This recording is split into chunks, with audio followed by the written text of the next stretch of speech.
এই ভিডিওতে আমরা খুব সুন্দর একটা রেস্টুরেন্ট দেখব, যে রেস্টুরেন্টটা ছোটোখাটো একটা পার্কের ভাইব আপনাকে দিয়ে দিবে। রেস্টুরেন্টটা কিন্তু দেখতে মাশাল্লাহ অনেক সুন্দর। এটা গ্রামীণ একটা পরিবেশের মধ্যে অস্থির একটা রেস্টুরেন্ট বলতে পারেন। এই রেস্টুরেন্টটা কোথায় কীভাবে যাবেন সব কিছু এই ভিডিওর মাধ্যমে কিন্তু জানতে পারবেন। তার আগে জানিয়ে রাখি যে রংপুর থেকে যদি আপনি এই রেস্টুরেন্টে যেতে চান তাহলে 30 থেকে 40 মিনিট হাতে নিয়েই যেতে পারবেন। রংপুর শহরের ভিতরে রেস্টুরেন্ট বা স্ট্রিট ফুড, একঘেয়েমি খাবার সব কিছু থেকে যদি একটু দূরে গিয়ে কিছু খেতে চান অথবা একটু দূরে গিয়ে কোনো রেস্টুরেন্টের প্রাকৃতিক পরিবেশ উপভোগ করতে চান তাহলে এই রেস্টুরেন্টটা আপনার জন্য বেস্ট একটা অপশন হতে পারে। এখানে কিন্তু আপনি রেস্টুরেন্টের মধ্যে প্রাকৃতিক পরিবেশ খুব ভালো পাবেন। দেখতেই পাচ্ছেন এখানে একটা আপনার ছোট করে মাছের ব্যবস্থা করা হয়েছে, যেটার মধ্যে আপনার বিভিন্ন ধরনের মাছ রাখা আছে।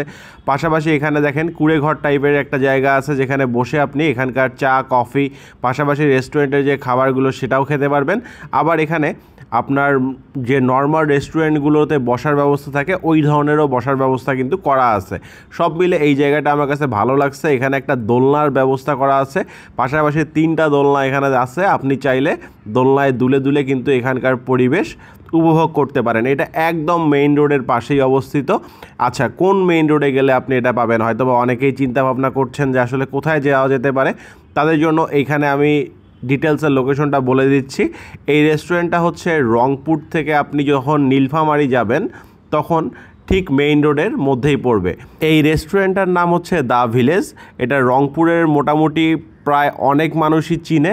আচ্ছা, যারা চিনেন না তারা হয়তো বা জানতে যাবেন যে দ্য ভিলেজ যে রেস্টুরেন্টটা আছে এটাতে কিভাবে যাবেন। এটাতে যাওয়ার জন্য রংপুরের মেডিকেল মোড় থেকে সরাসরি চলে যাবেন পাগলাপীর রোডে। পাগলাপীর থেকে যে ভিন্ন জগতের রোডটা চলে গেছে সেই দিকে যাবেন, বাট যেটা একদম ভিন্ন জগতের সামনে গেছে ওইটাতে যাবেন না। আপনি চলে যাবেন হচ্ছে সরাসরি কিশোরগঞ্জ বা নীলফামারী যে রোড আছে সেইটাতে।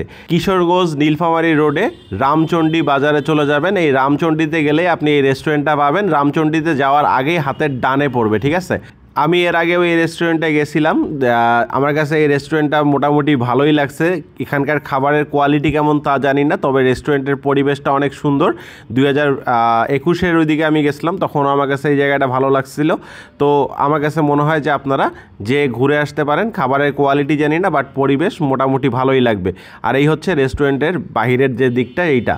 তো আজকের ভিডিওটা পর্যন্তই। ভিডিওটা ভালো লাগলে লাইক শেয়ার কমেন্ট করবেন। পেজে নতুন হলে পেজটা ফলো করবেন। ইউটিউব চ্যানেল থেকে দেখলে সাবস্ক্রাইব মাস্ট। আসসালামু আলাইকুম, আল্লাহ হাফেজ।